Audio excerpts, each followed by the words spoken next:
find your unique lane, your niche, and your positioning. What makes you different from everybody else? Because at the end of the day, what you want to do is to be able to stand out in a crowded room. I want to use this person because it's different. I want to use this person because it's different. There's something about uniqueness they bring. This is what stands you out. This is why you would be different amongst 100 people like you. It's about finding your niche proposition, and it can be very, it can be as much as experimenting with a particular medium, such a way that you create your own unique style. What sets people apart? It's kind of like fashion design and even food. There's a reason why go to a restaurant, they taste a certain way. I go to another restaurant, they taste it because of positioning and how they've been able to mark out their own peculiar style, if you like. You need to do that as a creative business. You need to know exactly how to position yourself. Revenue models. How are you making money? Well, there are various ways to make money. Very models. You can license what it is that you do. If you have a product and probably it's a unique product that you built, you can essentially license that to make money. So an example could be, let's say you have built an application. You can build something that helps people. You need to find a way to monetize that thing that you built. You can create merchandising around it. Maybe when you've built a reputation with what you built, then you can now make merchandise that you can sell, that kind of thing. Like, people would buy associated with brands that they love. So digital, how are you exploring digital avenues to push your brand, that kind of thing. We're in the advent of social media. I'm sure a lot of us here know how to use social media. How are you leveraging social media to make money and to monetize for your brand? And then gigs, and I feel that this is something that comes in a place of collaboration, where you collaborate with people, to do things. So somebody, and let me give you an example. So if you say somebody is saying, if you have a friend who has a fashion business and they're showcasing their fashion, and they probably have a pop-up event, you can show up as a photographer, as a creative, and say, oh, I will come and take pictures for free for you, and we can negotiate some sort of barter arrangement, that kind of thing. That's how we should be thinking, collaborating around gigs to make money. So if you have friends, if you have other creatives who are doing certain things, you collaborate with them so that you can actually benefit from each other. It's a very interesting way to make money. And then pricing yourself and your work. It's important to put a price on the work you do. I know that we all believe in friends and family, but at the end of the day, you got to repair your equipment, you've got to invest in your business. So at the end of the day, it's good to have a price that you put on yourself. And how you arrive on your price, you look at the resources that it takes you to make what you're making, or to deliver the service you are delivering. For instance, if you save up money to buy a camera, what is that cost that you've put together? How much have you saved? Put that into your pricing so that you're able to make your money back. It's very important that you place a value, and the price you put on your work places a value on your own business. And then look at, we should learn. Creatives are not just creatives. You should be able to understand business, the language of business, budgeting, tracking your income and reinvestment. These are things you can go and research on your own, because we're all internet savvy people. But you need to understand the basics: budgeting, how to budget your work, how to budget your streams of revenue and income, track your income, how much money you're making, and always look to reinvest your money in the business. So if you make 2x of what you spent, reinvest that money back into your business, like keep growing like that. That's how you build a business. So I think these are some really basic. I can share this deck. Some basic, business advice and focus that you can actually bring to what you do. And employing these little things, your business actually makes the entire difference. So the next part of it is really, now, what's branding? I think it's really important, because if you do not have the right type of branding, even if you have a great product, you have a great business product or service, if you don't have the right type of branding, what then happens is that nobody knows about what it is that you're selling. And then, and because we live in a world where all the brands are shouting, individuals are brands, the person sitting next to you is a brand, they represent something, So a brand is a term design, symbol, or any other feature that distinguishes one seller's goods or service from others. It's very, very clear. Nike is not Adidas. Reebok is not Maggie is not Onga. That kind of Netflix is not Prime Video. So it is something that distinguishes you. But beyond that, what is personal branding? When you talk about people, talk about personas, what is personal branding? Now, personal branding is what people say about you or when you're not in the room or your creative space. So it's not when they are talking about. So basically, let me use for example myself. So the moderator was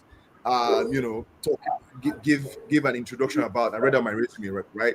Now, because I'm here, everybody might want to say, oh, okay, respect what you've done.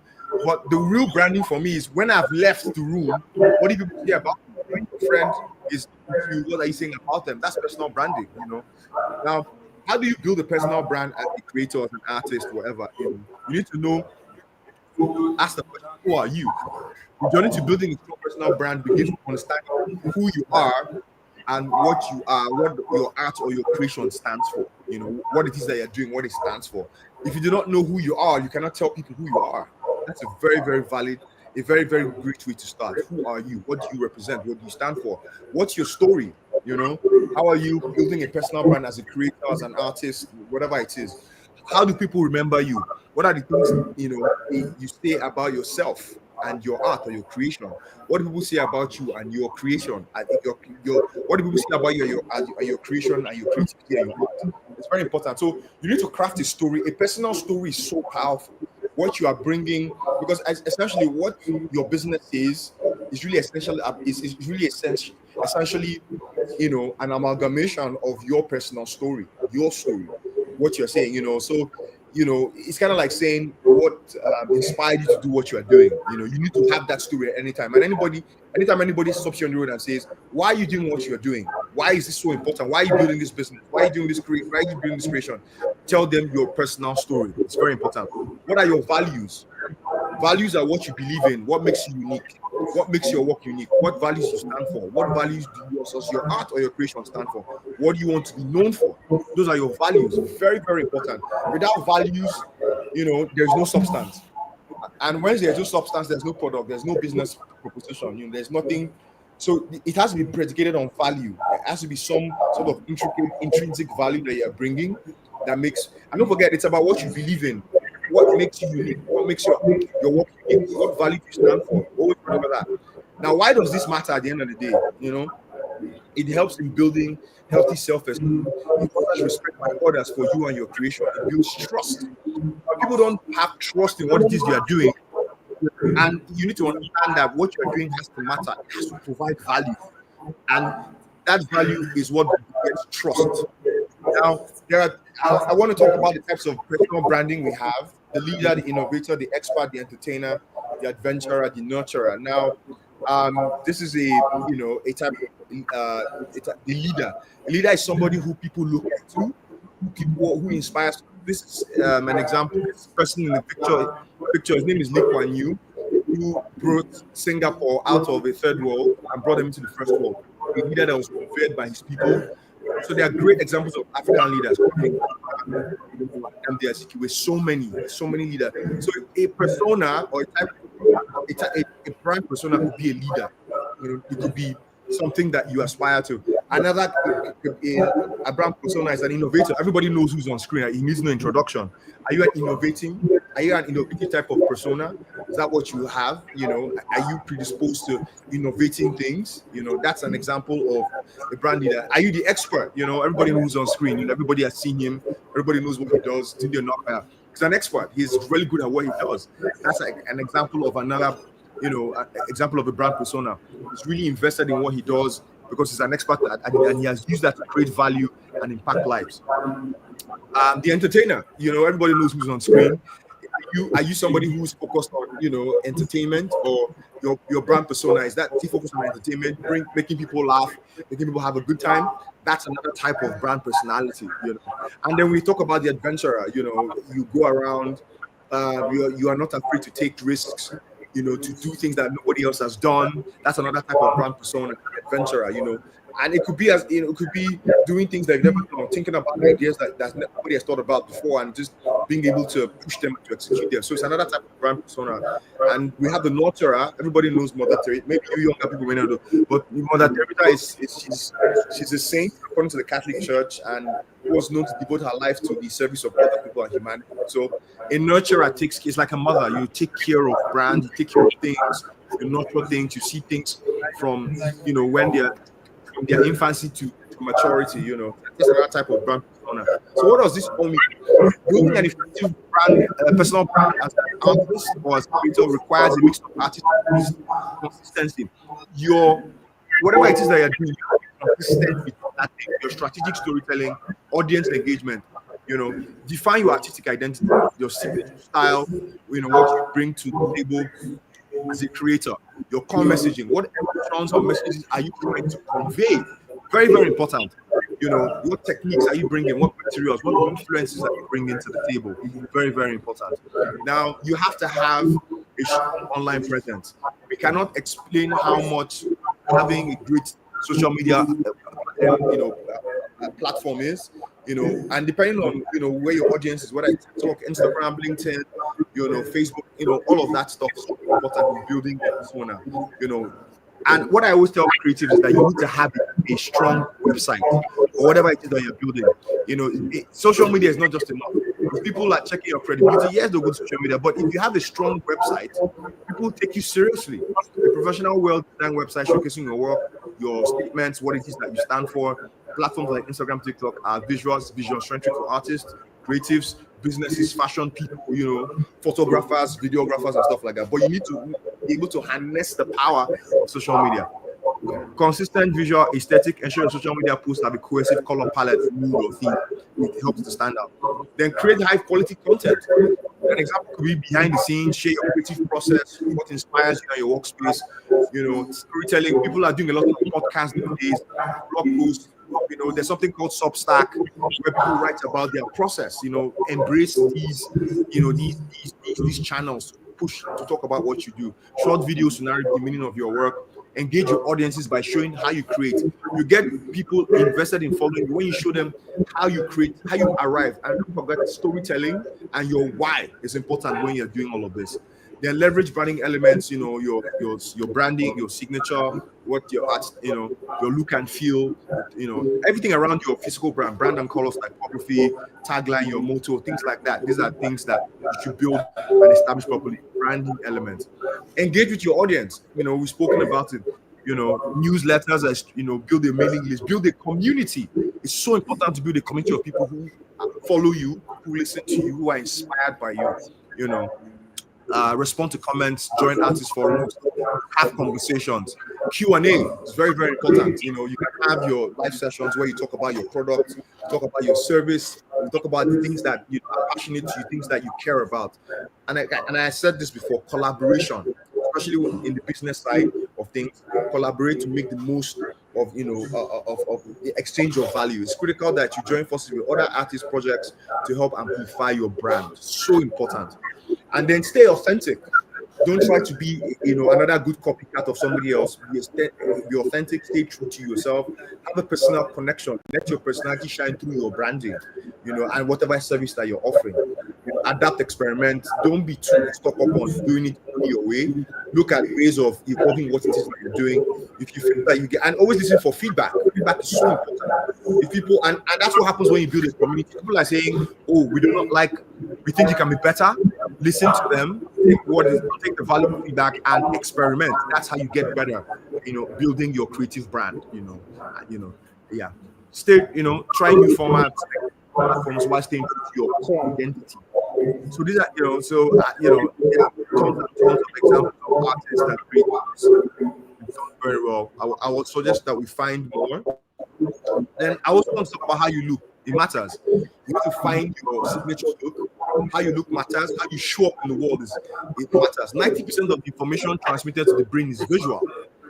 So you need to appear properly. You need to look the part. It's so important that you do that.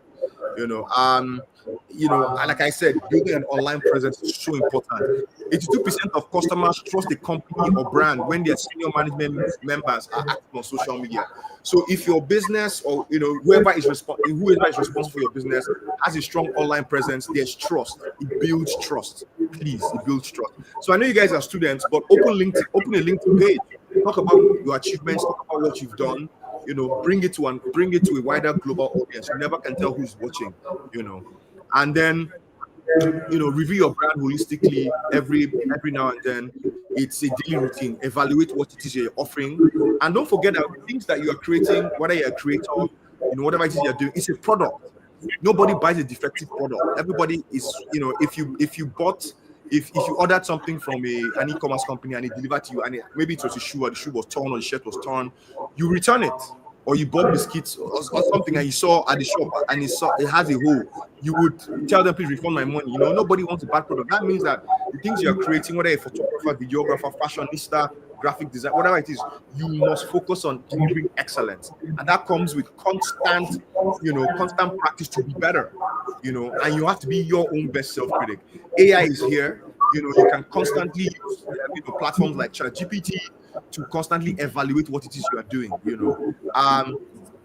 So finally, in 2025, this isn't just about being a talented creator or artist or whatever. It's about crafting a compelling personal story that resonates with your audience. It's about strategically positioning yourself in the marketplace so that your unique skills, experiences, and values shine through. Intentional personal branding transforms you from a mere participant in your industry to what I would call a strategy achiever, a leader who sets the agenda and inspires trust. So go out there, guys, your own brand and personal story. And I hope this has been very helpful for you guys. And now you know about it. So thank you so much for having me.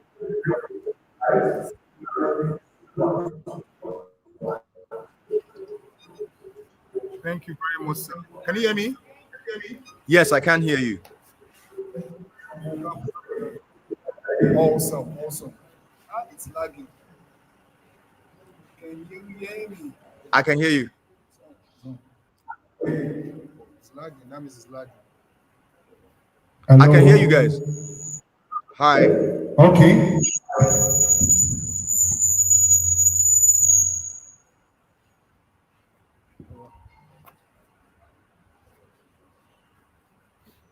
Okay. Can you hear me now? Yes, very well. I could hear you. I can. Yeah. Okay. Thank you very much. When you said you should have a brand, I think it's my own brand. Look at it very well.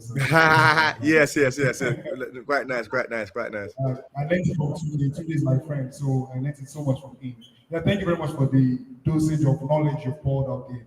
And I know there are students. Yes, some of them are flocking in now and going out because of lectures and a number of things. But regardless, this is a student environment, and I know some people have noted down, they were penning down what we're saying, and they have questions. And don't be surprised, sure. Go ahead. I know the Spirit of God is in your heart. You might want to just decide to bless these children with, okay, come and do internship in my organization. Yeah, so are you not happy? If you want to do internship in Monica, raise up your hand. So are you seeing the hands? I know, I see the hands. Exactly. So quickly, if you have a question, a creative question, maybe experience you want to learn, this is one experience. If you have watched Red TV, these are the creative director behind Red TV. And I believe this is an opportunity for us to ask those questions that at least would make us have a very good interaction with him. Quickly, before we continue the event, if you have a question, raise up your hand. 1, I need another person. 2, good. 3, who again? Okay, we have 3 persons. So please come to the, so I will come and see your face one-on-one. Yeah, number 1, come and stand here. So I will see your face. Yes, it's very nice to see your face. Thank you very much for your time. Sure, absolutely. Good afternoon, sir. How are you? How you doing? I'm fine, sir. I'm from the Department of Microbiology. My question is, what if you have a brand, or so to say, a social media page that you have been going for a while, but because of time and some other things, you stopped growing your page, and because of that, it's reduced your engagement. And you know, if you want to go back to building your brand, what are the things that you can do? How can you build that audience back? How can you build that trust between you and your followers? Okay.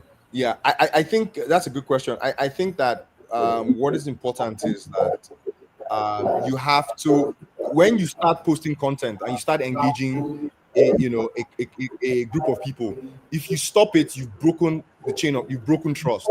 Now you have to come back in such a way that you have to, first of all, I think the first thing is to have a plan for your content rollout and what exactly it is that you're going to do. So one way to win trust back is to say, okay, I'm so apologize, I was away for this happened. Now this is what we're going to focus on in terms of the content I give you, and then have a strategy around it.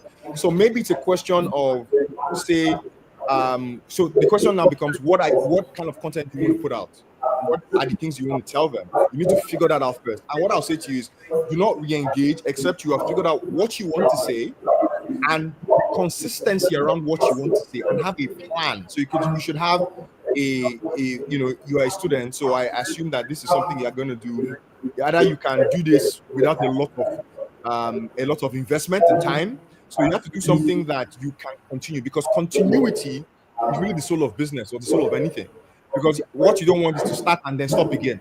So plan it, settle down, think about what you want to say and showcase, and then have a blueprint, and then execute that blueprint, execute that plan, which can be you know exactly what you want to talk about. And what I advise is, be very clear about the kind of content you want to put out, about what you want to talk about, so that once you get into it, it's something that can continue, and even if, and maybe it's one that way you're able to create before you even go create weeks and weeks and weeks of content, so you just upload, right? And that's then how you build trust and build back your community. Does that make sense?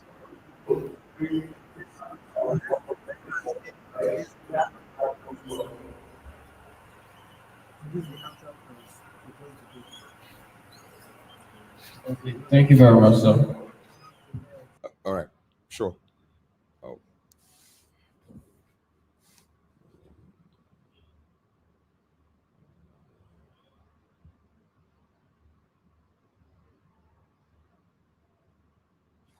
Undubuli, don't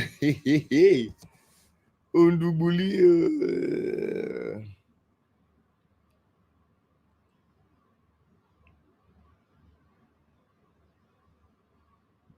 Don't do all these things now. Okay, check.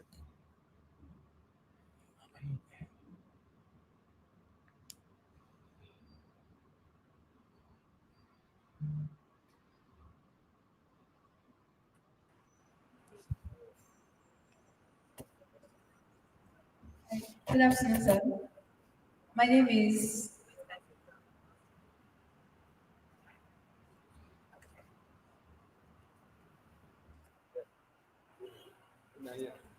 Good Yeah, I can afternoon, hear you. sir. Go ahead. Yes, how are you? Fine, thank you. My name is Osaze from the Department of Microbiology. I have two questions actually, but they are very simple. The first question is, I'm sure you've been in this space for a good number of years, and you're very experienced. You've met a lot of people, different organizations, different countries, maybe even continents, and I'm sure you have a long string of different advices for different situations. But I want to ask, in your years of experience, what is one thing that has stood out, one particular method that you always use, especially when it comes to impromptu situations or when it seems like things are falling apart? What's that one thing that has always worked for you? Yeah, that's a great question. I think what has always worked for me is um it's remembering why I'm doing what I'm doing. So if I find myself in a fix or a jam, or I'm suddenly running out of support, right? I always remember that I started this for a reason, and always remind myself of that reason. And that reason could differ, because the reason for doing what you're doing is not the same reason for doing what I'm doing. So the constant thing that keeps my head above water is, remember why you're doing what you're doing. That helps me stay grounded. It helps me in difficult situations. It helps me navigate difficult terrains. When I remember why I'm doing what I'm doing, and it could be as simple as impacting the next generation. It could be as simple as even making money. The important thing is that you remember your why. Your why keeps you grounded. Your why is what is what makes the difference. Your why is what keeps you strong when everybody's telling you it can't work until it works. So that is my answer. I hope that makes sense. My why is what keeps me grounded. Yes, I does. Thank you so much. The second question is, I believe that everything has a season. Everything has a season. Like when you come up in the industry or the content world, you might not exactly be forgotten, but like there comes a time where you are not exactly at the forefront, as if like just imagine retirement, something like that. But what if that kind of feeling? What if you just start to feel like, okay, maybe my time is not here, or maybe it's already up for me, and it seems like it's ending. Maybe it's just a year or two. That doesn't seem fulfilling. So when that kind of thought comes, what do you do? Yeah, so what I'll say is that's actually very valid. What I'll say is we don't need to remember that um, life in general is about times and seasons. If you're a Christian, the Bible talks about times and seasons, and it's kind of like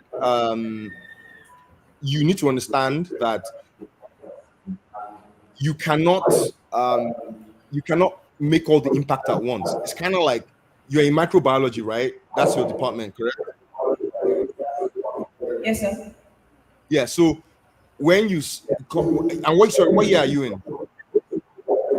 200. My Exactly. second Now year. there's certain things, second year, fantastic, 200 level. There are certain things that you know now that you don't know in your 100 level. It would have been suicidal to pass that information to you in 100 level because you were not ready for it. So what tends to happen is that we always try to jump the gun, try to go 10 steps ahead. Yes, you may make it, but you can burn your fingers. And what you're supposed to learn is kind of like, a plane. When a plane is taking off, it doesn't just take off. I mean, there are certain technologies, but it has to taxi and build momentum before it takes off. So, of course, I'm sure you've been on a plane before. So it's taxiing and is gaining momentum. It hits as much as 500, 600 kilometers per hour. And then when it hits a certain a certain torque, it takes off the ground. That is how life is. You have to build momentum to get to the point of elevation. Now, and that's a metaphor for starting on the ground before you actually fly. So what that means is that life is in stages. You need to start somewhere and you need to be on the ground before you take off into the sky. So that means learning step by step, understanding, failing, winning, learning, relearning until you get to a point where you've mastered what it is that you're doing, and then you can fly. I hope that makes sense. So life is in stages. If you're not achieving something now, remember that your time will come. Your time will come. There are times and seasons govern everything in life. So if it's not happening for you now, be rest assured, as long as you are working hard, as long as you know your why, as long as you're staying true to yourself, you will fly. I hope that works. It does. Thank you so much, sir. Put your hands together for You're that welcome. question. See how you are clapping. Put your hands together for that question. Sir, there are a lot of questions here, so please, we know your time is fast spent, but Yeah, please, I can take two more questions here. Yeah. Okay, awesome. I can take two more. Yeah. Yes, sir. Hi, how are you? Good afternoon, sir. My How are name you? is Ehi Gochu. I'm fine, thank you. So my name is Ehi Gochu from Department of English. I'm a content writer. So I've heard business experts talk about how businesses go extinct within the first 3 years. So how does one build sustainability? Like what practices should one put in place to ensure sustainability? And when we answered the first question, you spoke about continuity. So what practices should a brand put in place to ensure continuity and sustainability? Fantastic. That's a really good question. And the simple answer to that question is this, right? I often tell people, that if you want to if you want to be if you want to be rich and wealthy, solve a problem that nobody else has been able to solve. Now let's pack all the conspiracy theories away. Can you imagine if somebody found a cure to cancer that was universally known and accepted and proven. What do you think will become of that person and their business?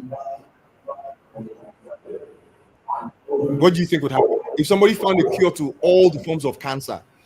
It will be They will become indispensable. a very rich, wealthy company, right? They'll be known, right? So the point here is that for you to remain sustainable, so to build a sustainable business and to remain, to be a long-term player, is to find a problem to solve, a real problem. And this is the problem, and this is one of the reasons why a lot of businesses do not last, because a lot of them have not found. So a lot of them are copying what other people are doing. Because they're looking to make money, and that's because they don't know their why. But when you solve a problem, like let me give you a simple example: the people the guys who started pure water business, figured out that not everybody has access to water, and in traffic or on the streets, you quickly need to hydrate yourself under the sun, and you can pay 2 naira or 5 naira, whatever it is, 10 naira. Now that completely changed or created a new industry because they solved a problem. Now, what I think businesses and startups should be doing, they are meant to look for identifiable problems that are real problems that can be solved. Let me give you an example. Like Money Point, for instance, OPay, all these guys. What did they do? It made cash available to you and I, on the streets, in our schools, at the corners. Before, if you wanted to withdraw money some years ago, you need to go to the bank. You have to take public transport, go to a bank, go to an ATM that is far away.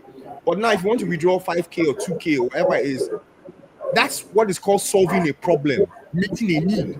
So the easiest way for a business to succeed is to find an identifiable problem and solve that problem. Once you solve that problem and you provide the means of solving that problems, you will remain in business because you are solving a need. But then you remain competitive by evolving what you do and making it better. So when you find a solution for that problem, you evolve the solution, make it better, and build it up. I hope that answers your question. Yes, sir. Thank you, sir. You're welcome. Thank you very much, Mr. Obinna. Yeah, just less than one question, but I'm the one asking the question on their behalf. Can you hear me, No sir? problem. Very well. Go ahead. Yeah, so we have a number of students in different departments, computer science, microbiology, and seeing your background, I've gone through your LinkedIn page and I see that you have a very vast knowledge of individual. You are from the finance department. You finished from the finance department, and looking at these guys, you're looking at, okay, maybe I don't want to do something microbiology. I don't want to do something maybe English. I want to do something around content creation, knowing that the trend. You are the founder of Nigeria AI Film Investments, and festival. So let me say it's the Niger AI Film Festival. So it's very clear. Yeah. Sorry. I want to say investment. Investment is in my mouth too much. Don't mind me. Yeah. So quickly, what is that one thing you want to advise a undergraduate student that is coming up and saying, after school, how can I reroute I have this certificate, but how can I reroute myself and place myself to get a job in place like Money Point, in place like Red TV? And how do you think I can start, even right from undergraduate? And I take lessons from yourself while you're an undergraduate and how you position yourself. And the final question is, if there's somebody here already asking, sir, can I do internship with you? So that, can you hear me? Yes, very well. I can hear you. Hello, Very well. I can hear you. I can hear you. Hello, sir. I can hear you. Hello. Oh, okay. Yeah, so if someone is asking, can I do an internship with you? And can you hear me now? Can you hear me? Yes. I said if there's someone here saying that you want to do an internship with you and he's thinking, okay, how can I approach? Yes. How do you give those persons the opportunity? Maybe 2 or 3 persons here. Maybe the space is on you. Thank you very much. No problems. Yeah. Okay. To answer your question, I went to school a long time ago. I mean, I was in my first year in 1999 at the University of Nigeria, so it was a very different time. So I tell people I'm blessed. I've always wanted to be an artist. By the age of 8, I made up my mind to be an artist. I think what helps is the fact that my father was an artist, my grandfather was a photographer. So I'm the third generation of creatives in my family. So I was, I don't know, I don't know. You have to have some sort of level of intentionality. But in your case, it's a very different world now. And there's so many opportunities, especially around the creative economy, and especially with so areas where there's a lot of opportunities. I'll tell you what. So anything around engineering, anything around coding, front stack, front end engineering, back end engineering, UX UI design, UX writing, and like my sister who was talking, who works in English, learn UX writing, learn how to code. And what I'll say to guys, the coming creative economy is going to be powered by artificial intelligence.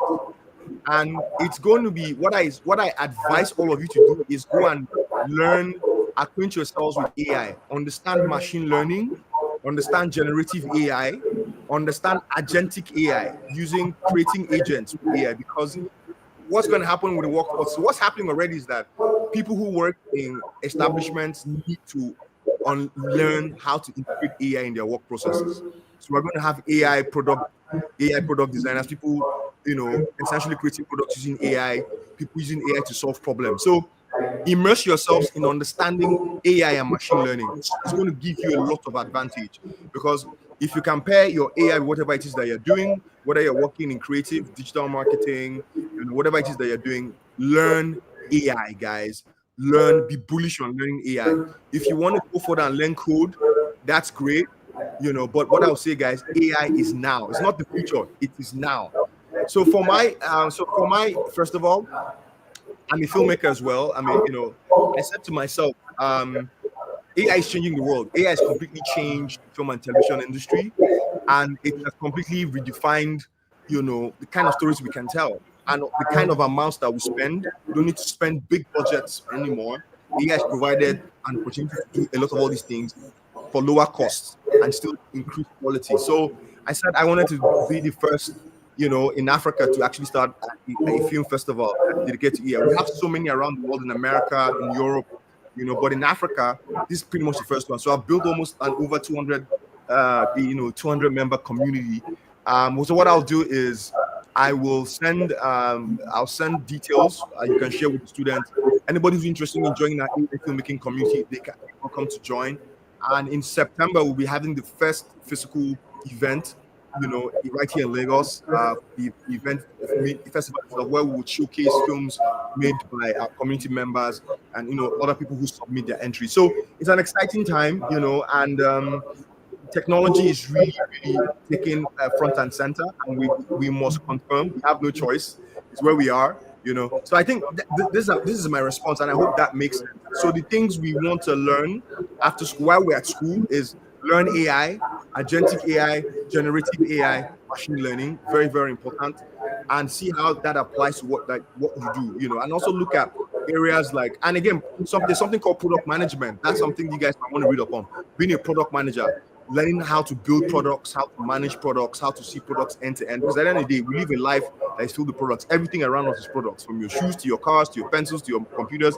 Everything is products. So building products that help humanity is a place that will always have jobs open for people. But then again, when you combine that with AI, you find out that there's so much that you can learn and so much opportunities that are out there. Thank you so much.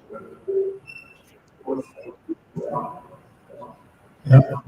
Thank you very much for that loaded answer. We're grateful. We're going to collect the link from Tolu, who is the creative of the Hollyland ambassador here in Abuja, and I think connect to you. And I telling them to check their LinkedIn page so they follow you, connect with you on LinkedIn and on Instagram and every platform. Thank you very much, Mr. Obinna, for the opportunity to hear from you. We have using money points here. We keep on using money points. Keep using money point. Keep using money point. Thank you very much. Sure. Yeah. All right. Bye, guys. Okay. What did you Thank you very much. Bye. Yeah. So, thank you very much, guys, for waiting. Awesome.